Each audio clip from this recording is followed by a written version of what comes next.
record on. That's a first. Anyways, hello everyone. It's Alex Ward here on our bi-weekly education moment series. I go bi-weekly, but we seem to be having them on a weekly basis now, which is fantastic. Today we are joined by Damien of Henning Byrne LLP. Damien is our, not in-house lawyer, but he does rent some office space within our brokerage out of our Edmonton office, but he does service our Lethbridge, Sherwood Park, Devon, Tofield, and Edmonton locations, and Calgary. Can work across Alberta, no problem, and has done files across Alberta while still being based out of Edmonton. So thank you so much, Damien, for joining us today. Damien is going to be talking to us about a very important topic for you guys, RPRs and title insurance. So I know I get questions about this all the time. Damien is the true expert, so I am happy I'm recording this one because the last one I forgot to record, but this one will be shared and then we'll always be able to use as a resource. So Damien, the floor is yours. All right. There we go. All right, you got that, Alex? Can you see this? Yep.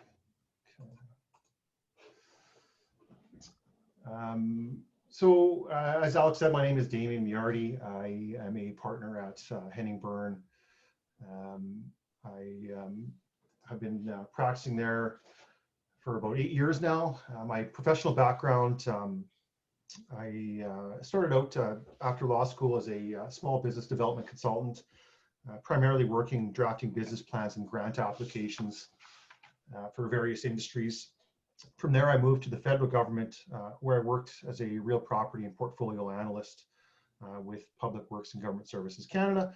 And my role there was to assist project teams by providing market analysis and strategic direction. After about 5 years of that, I realized that the public service was not for me and left to practice law. I articled with my current firm, was hired as an associate, and after 3 years became partner. So before we get going, I'd like to talk a bit about my process with the real estate file. My process can be summed up really as 2 words, and that's communication and service. I pride myself on being someone you and your clients can reach when they have a question, and I strive to make the experience as pleasant and pain-free as possible. So I do this in 6 ways. First and foremost, your client deals with me. I make it my practice to be the point of contact for you and your client, and you should never have to go through a gatekeeper just to have a quick chat, and that's pretty much what I do. Second, I will contact your client within a day or 2 to introduce myself. In my experience, this gives the client a level of comfort that things are moving forward. This is especially true with first-time home buyers who may be a little unsure of the process or anxious about what's going to happen next.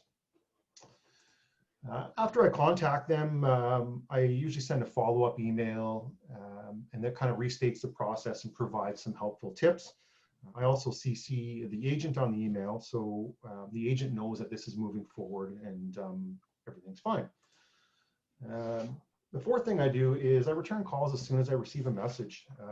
I'm a big believer in the philosophy that service should be a big part of a service industry.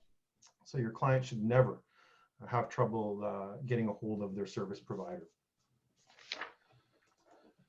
And I will meet clients that execute documents at a place and time that is convenient for them. So this is especially helpful if your clients are a young family or the elderly. Your client should not have to take time off work or haul their children into a lawyer's office when everything can just as easily be completed in the comfort of their own home. And then finally, on possession day, you and your client will hear from me as soon as the deal is closed.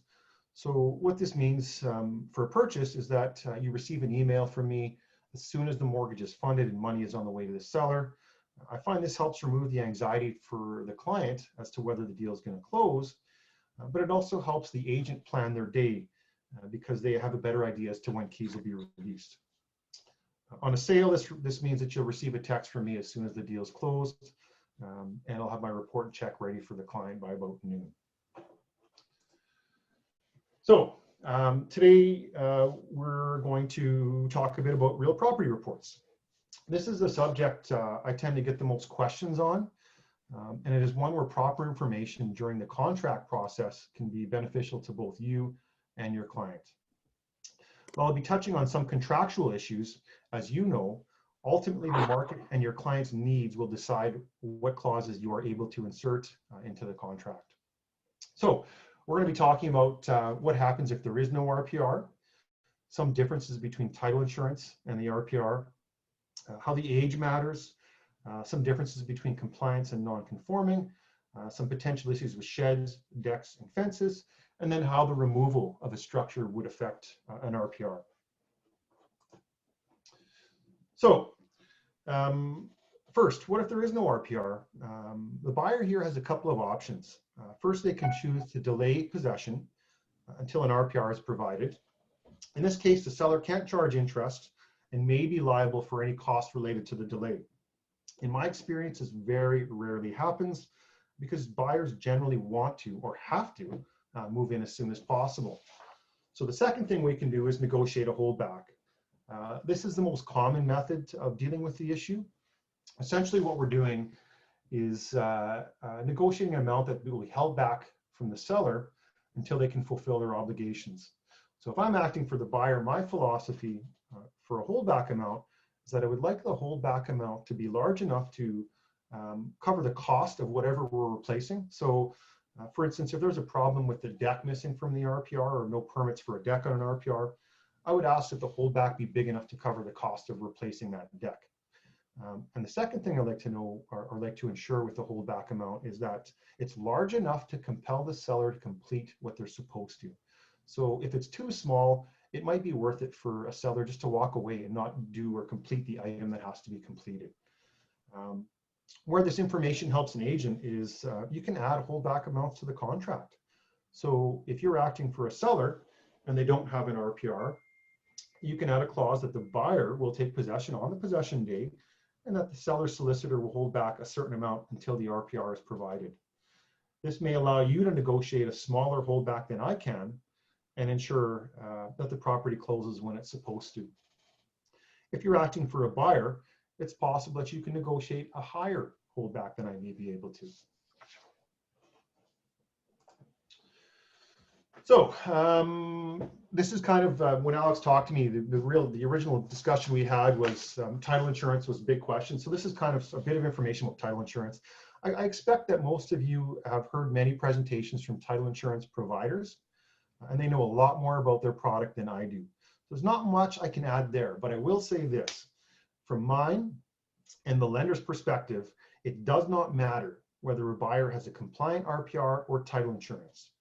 They are both the same. They both get the job done as far as we're concerned.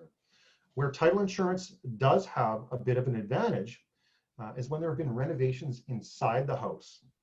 So one of the things title insurance can do that an RPR cannot is cover the cost to get these items up to code if the seller did not obtain proper permits. The catch with title insurance is that it will only cover the lender for known defects, but it will not cover the client.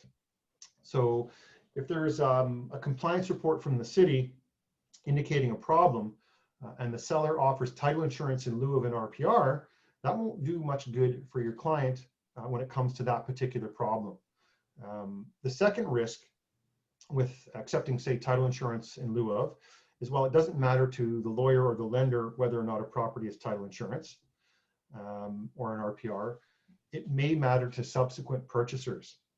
So title insurance is getting a lot more popular. I used to see it maybe 2 out of every 10 deals, and now it's up around 5 or 6 out of every 10. But it's still, it's still kind of not taken over for RPRs. So if your client accepts a title insurance in lieu, any issues or improvements that would have been the current seller's problem may become your client's problem in the future. Which, again, if it's a big issue, could be a kind of a pain when you're going to sell the place. Age. So as far as we're concerned with the Law Society, age of the RPR is completely irrelevant. The only thing that matters to us is that it is completed properly and that it shows the current state of improvements. So if you are acting for a seller and they have an RPR that reflects the current state of improvements that's 20 years old, it's fine. There's no need to order a new one. However, lenders may feel differently. So if you are acting for a buyer, their lender may require an RPR of a certain age. In these cases, it might be a good idea to consider adding a clause in the contract requiring either a newer RPR or the old one along with title insurance.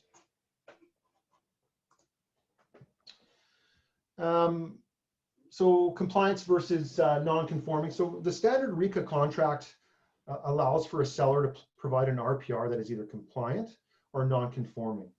So compliance just means everything's perfect, it's up to the current standards, no problems. Non-conforming is when everything was up to standard when it was built. It's just as good as far as our purposes for the sale. You don't have to get a new document, but the structures are no longer, if you were to apply today's standards to them, are no longer compliant. So they're okay in their present form. The problem is any alterations may change that and require that the structure be compliant. So where it affects you is if you have a client that wants to make an alteration to a garage, for instance, they may not be able to if the garage is non-conforming. So say they want to add, say, a carport. That may cause an issue because you'd have to make an application to the city to get this carport added, but then they would want, potentially want the garage to be compliant, which means you're applying for a variance through the city or possibly appearing before an appeals board. This is something to take into account when working with buyers and sellers who have made additions to a non-conforming property but have yet to submit their RPR to the city. So they may have an RPR and it shows before they added this addition that everything's fine, but when you go and resubmit it to the city is going to come back and say, no, we need a variance. And that's a potential. Sheds. So any shed smaller than 108 square feet, roughly 10 by 10, that are not attached to any services or attached to a structure do not require a permit. So these movable sheds may not even appear on an RPR. And if you're ordering one, you can actually request that the shed be excluded. However, if they do appear on the RPR, they are usually non-compliant because people tend to put these things right on the fence or right on the property line, so there's not enough of a setback. So they will always come back as the shed is non-compliant. Most purchasers will accept the shed as non-compliant and they'll accept it where it is. If you are acting for a seller though, you may want to make sure that's the case by inserting a clause that the buyer will accept a movable shed as is. If you are acting for a buyer and the other agent suggests that you, a clause like this, that your client's going to accept a shed as is, you will want to make sure that the shed does not require a permit. If it does, I would recommend you not include a clause to accept it as is. You may want to even consider a clause that the shed have a permit, even if it is non-compliant by virtue of its location. Fences. So for a fence, you only need a permit if it's higher than 6'1" in the back and 4 feet in the front. If it's less than that, you can simply build it, although I do recommend you make sure it's on the property line. So when it comes to an RPR, even if your neighbor built the fence, so you had nothing to do with it, didn't pay for it, didn't build it, didn't plan it, it still must be on the RPR. So if you have an older RPR, your neighbor builds a fence, and if the buyer wants an updated one, well, you're going to have to get it updated. If the fence encroaches on city land or your neighbor's land, even if they built it, the RPR may not be compliant and an encroachment agreement may be required. When it comes to decks, if the deck is less than 2 feet high and the property is not located on a corner, there's no permit required. But even if there's no permit required, the deck's still going to require, it's still going to have to be on the RPR, still going to have to show up. All that's going to happen is the city's just going to say it's fine without a permit. If for whatever reason you do need a permit, it's best to get started as soon as possible because there are a number of drawings and a number of bits of information that you have to provide to the city. and it's a lot easier to get that done before you move out than to go back multiple times after possession. And finally, the removal of structures. So if your client has a compliant RPR, but an item like a deck or a fence or even a garage has been removed, there is no need to update it. It stands to reason that if the RPR was compliant with that structure, so with that deck or with that garage, then it's definitely going to be compliant without it. So no need to get your client to spend the money to get an update if they tore down their garage, for instance. Excuse me. And that is pretty much the quick and dirty about RPRs. I don't know if anyone has any questions, or if do we have? Yeah, so Damien, we do a lot of acreages within our office. So whether through Strathcona County or Parkland County or Tofield, what's kind of the major difference for an RPR once you're getting over a certain number of acres? Or just talk about the process there. It's really the same. You know, you're going to get a surveyor and it's going to cost more. That's about the only difference, because you're going to have to get someone out there. But the only real difference is you're going to be looking for the bylaws may be a little different in the county versus the city of Edmonton. But you're still going to have everything where it should be. And I've seen them where, you know, someone had a pond over a certain size that didn't comply with development regulations. So there might be, I guess, if we're looking for differences, there might be more structures or more issues that can come up. But at the end of the day, it's still going to have to show everything. It's still going to have to be sent to the county, excuse me, or the town, and it's still going to have to comply with bylaws. Okay. Can you also provide some examples of terms that you would write? Like how you would actually word the term for either a seller or a buyer accepting an title insurance in lieu of an RPR, or how to write in the correct holdback amount? Just generalized terms. Yeah, I mean, at the end of the day, my philosophy with any term in the contract is there's no need to use legal words. Just make it clear and simple as possible. So if you want to make sure that they're going to accept an RPR from 2018, July 17th, that's, you know, non-compliant, then write that. You know, for a seller, it's just perfectly fine to say buyer to accept title insurance in lieu of compliant RPR. That's kind of how I would word that. When it comes to holdbacks, there's a couple things that I would make sure of. Is one, like I said, when I mentioned earlier about the holdback amounts, we want to make sure it's going to cover whatever the thing is. So, I mean, for decks, it's usually $5,000, although these days, hell, it could be $15,000 with lumber. And also sometimes if you're an agent working for a buyer, you want to put a time frame in there, because if you don't have a time frame, it goes to what's reasonable. Well, I don't know what's reasonable. It could be 6 months, it could be a year. So, for instance, if you're acting for a buyer, seller needs to get a compliant RPR because they got the no deck permit, for instance, you want to say we're going to hold back, say $5,000 if the process isn't complete by, you know, 6 months time, say, or whatever time of year it is, because it may depend for certain things, would be seasonal. So the clause would be seller to provide current compliant RPR no later than you know, September 15th, 2021. If not, holdbacks released to the buyer. So that's the sort of thing you may want to consider. I usually tell people to try and be, I know fair is maybe not the right word, but you want to be reasonable to both sides. So you don't want to ask for them to get a permit from the city in a month. That's not going to happen. And I don't think anyone would ever agree to that. But certainly I would think, say, a 6 month time frame is fair. Do you also recommend when accepting title insurance instead of an RPR to cross out the title insurance or the RPR portion on the contract? Yeah, it doesn't hurt. I don't think it's going to matter one way or the other. But again, in the interest of clarity, there is absolutely nothing wrong with crossing that out. Okay, then you just want to make sure that you're only crossing out the RPR portion. Right.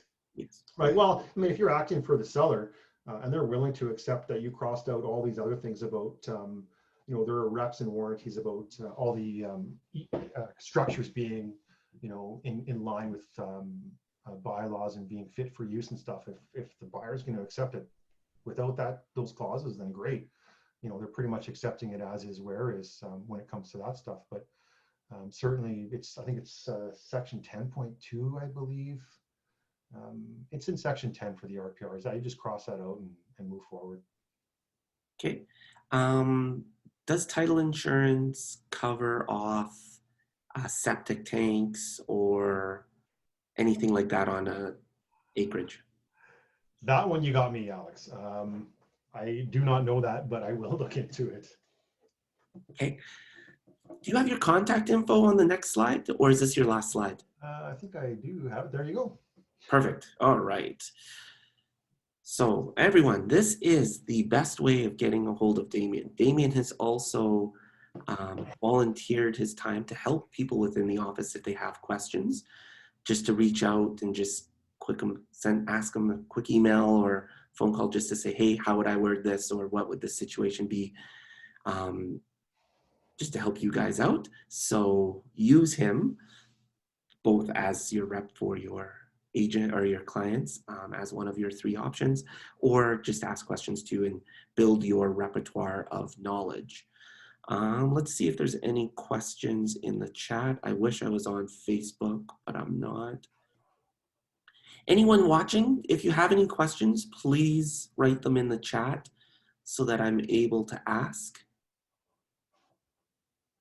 So we have a good number of people watching today.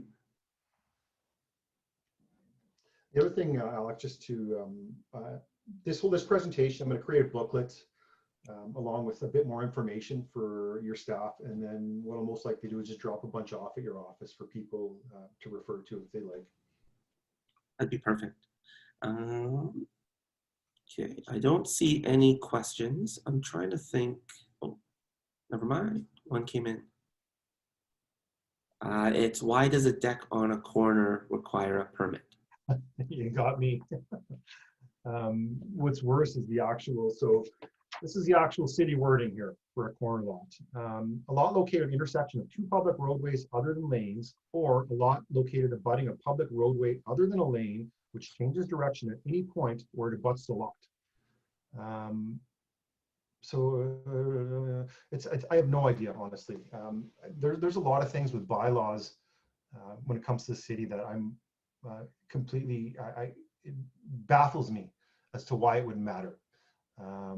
But that's certainly something I can maybe do some digging into. It's just I've honestly never come across a deck on a corner lot that had a permit issue.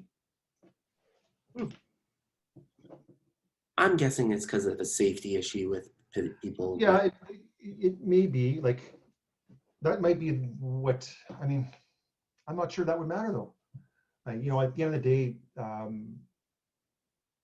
there's a lot of bylaws out there that, to me, I'm like, okay, I get what they're trying to do, but I'm not sure it actually provides any tangible benefit. But you know what, that's another thing I can look into, why, if it's possible to even track that information down. All right, do we have any other questions?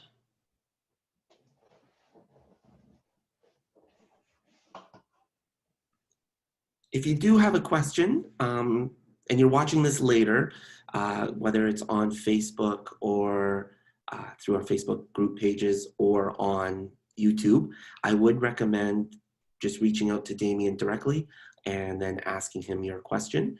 I know Damien's always looking at making new realtor relationships as well, so can kind of connect and go from there. But anything else before we wish everyone a good morning? Damien? Oh, for me, you're asking from anyone else. No, I think I'm good. Thanks for having me in, Alex. I really do appreciate it. And I am always, if anyone has any questions about pretty much anything related to a real estate deal, I have no problem calling people back and responding to messages as soon as I get them with some of these questions at any time of day. Oh, we were kind of talking about it before. I'll just add this as a service. So Damien, if you have a condo buyer, part of Damien's process is he will actually then also help them review the condo docs. So you can have a one-stop shop, so you don't have to have them go to a condo doc review company. So you can actually just directly go one piece, so they're only dealing with one person, one piece of information. That is something that we were talking about before we went online or went live, so just wanted to share that because it wasn't in the process piece at the beginning. As well, Damien, you didn't tell them, I don't know if you're still doing it because of COVID, but will you meet people at their house? I do, yeah.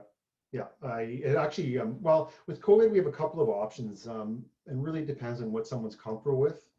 So we can do a video call if someone's not comfortable meeting in person.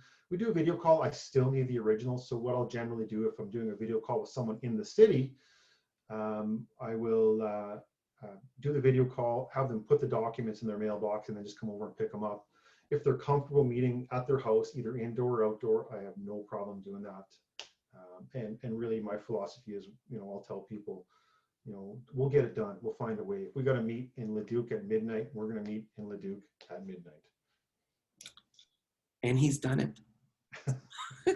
So that's another benefit. So just because you see a downtown address does not mean you're dealing specifically with a downtown lawyer, which will also then help you if you're outside of the downtown Edmonton market. So thank you everyone for tuning in. It was great. Thank you, Damien, for all the wonderful information, and follow us on YouTube and like us on Facebook. See you guys.